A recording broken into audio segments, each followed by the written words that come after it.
کیا مجبوری ہے آپریشن کرنے کی جب وہاں انڈیا کی مداخلت بھی نہیں ہے افغانستان میں، 16 قونصل خانے بھی نہیں ہے، ٹریننگ کیمپ بھی ختم ہوئے؟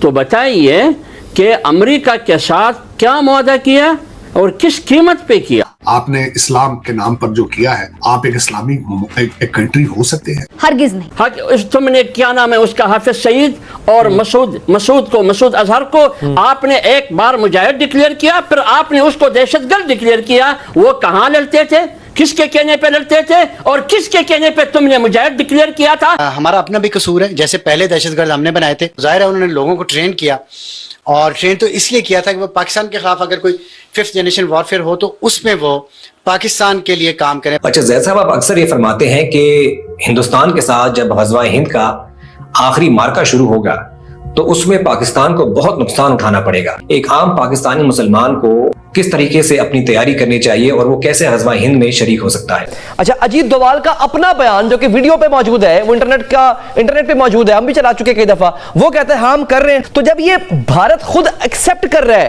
کہ ہم دہشت گردی کرا رہے ہیں پاکستان میں، تو پھر آپ کیسے کہہ سکتے ہیں سر کہ یہ ڈھونگ ہے؟ لیکن ہوا یہ ہے بدقسمتی سے کہ جیسے ہم نے طالبان کو سمجھا تھا کہ وہ ہمارے دوست ہیں، لیکن وہ ہمارے خلاف ایک فورس بن گئے ہیں، اب ٹی ٹی پی ہے، تو اسی طرح اب ڈیجیٹل ٹی ٹی پی بھی پاکستان کے خلاف ایک بن چکی ہے۔ آپ کو لگتا ہے ہمارے ملک کے اندر کوئی انسان کا بچہ ہے؟ سب گدھے کے بچے ہیں، سب کتے کے بچے ہیں۔ کسی بڑے آنے والے طوفان کا پیش خیمہ ہے جو یہ کمپنیز وقت سے پہلے پاکستان کو چھوڑ کے جا رہی ہیں۔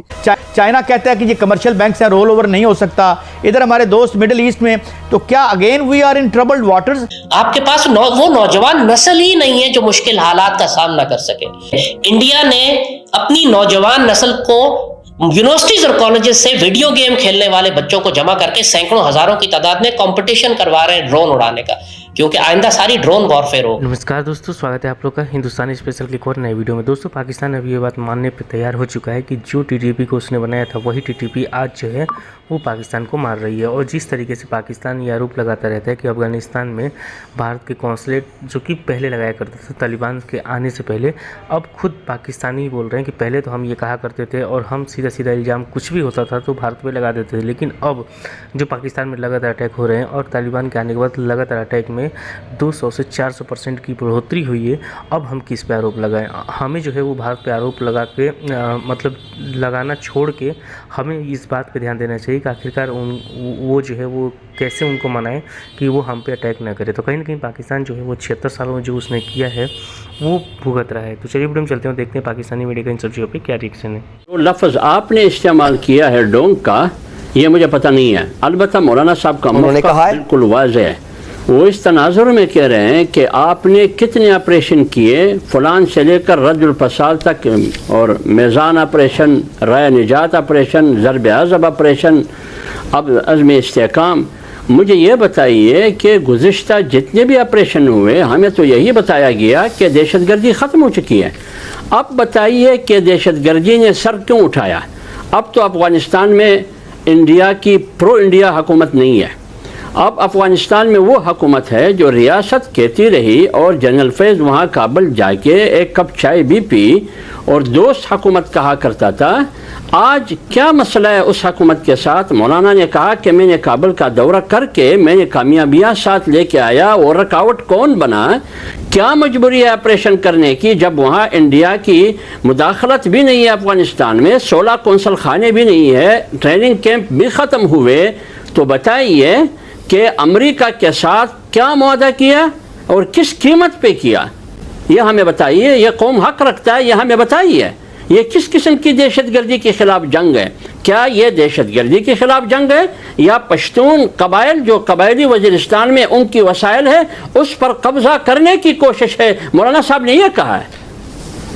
مولانا، پاکستانی حکومت اور ادارے مسلسل یہ کہہ رہے ہیں کہ افغان حکومت ٹی ٹی پی کو سپورٹ کرتی ہے، آپ کہتے ہیں یہ ڈھونگ ہے، یعنی اس کا مطلب جو ہمارے لوگ شہید ہو رہے ہیں اور ٹی ٹی پی کو سپورٹ مل رہی ہے افغان گورنمنٹ سے، وہ بھی اس ڈھونگ کا حصہ ہے؟ سر دیکھیے، آپ نے سوال نہیں کیا، آپ نے بہت لمبی چوڑی تقریر کی۔ اگر آپ نے تقریر کرنی تھی پھر مجھ سے سوال نہیں پوچھنا چاہیے تھا، ٹھیک ہے نا؟ پھر آپ تقریر کریں۔ دیکھیے، میں نے آپ کو جواب دے دیا، میرے سوال کا جواب اب آپ دیں، اور آپ نہیں دے سکتے ہیں. مولانا صاحب نے جس سے سوال کیا ہے وہ سوال وہ جواب دے نا. اگر مولانا کا سوال، مولانا کا تقریر اتنا مؤثر رہا ہے تو پھر جواب دینا. ایک بات.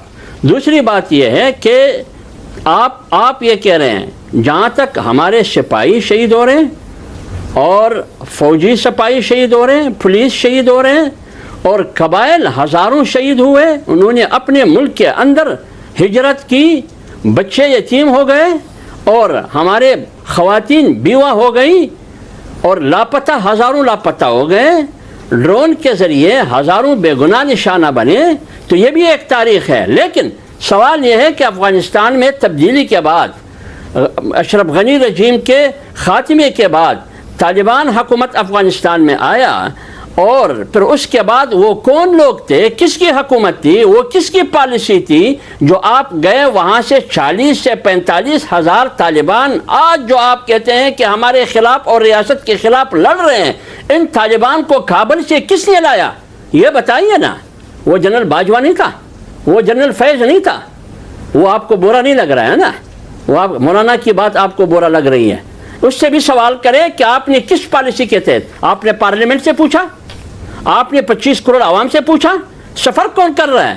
جہاں تک ہماری فورسز شہید ہو رہی ہے اس پر تو ہم نے سوال نہیں اٹھایا. اس کو تو آج بھی ہم کہتے ہیں مولانا صاحب پر 3 خودکش حملے ہوئے، یہ کس کیپیسٹی میں ہوئے؟ مولانا صاحب کہتے ہیں کہ میں مدرسے ایک ایک حجرے میں، ایک ایک گلی میں جا کے لوگوں کو کہا کہ جمہوریت، آئین، پاکستان، خود مختاری، ان کو یقین دلایا، لیکن نتیجے میں مجھ پر 3 خودکش حملے ہوئے، میرے ساتھیوں پر حملے ہوئے، میرے درجنوں لوگ شہید ہوئے. ایک باجوڑ میں 80 افراد ہمارے کارکن اور علماء شہید ہوئے. یہ کیا تھا؟ مولانا پر کیوں حملے ہوتے ہیں؟ تو مسئلہ یہ ہے کہ مسئلہ ملک کا ہے، ملک کی عوام کا ہے، لہٰذا یہ فیصلہ عوام کو کرنے دے کہ وہ فیصلہ کرے کہ ملک کے لیے کون چیخ رہا ہے، ملک کے لیے کون رو رہا ہے. تو سر بلوچستان اور خیبر پختونخوا میں حافظ صاحب دہشت گردی کی وجہ کیا تھی؟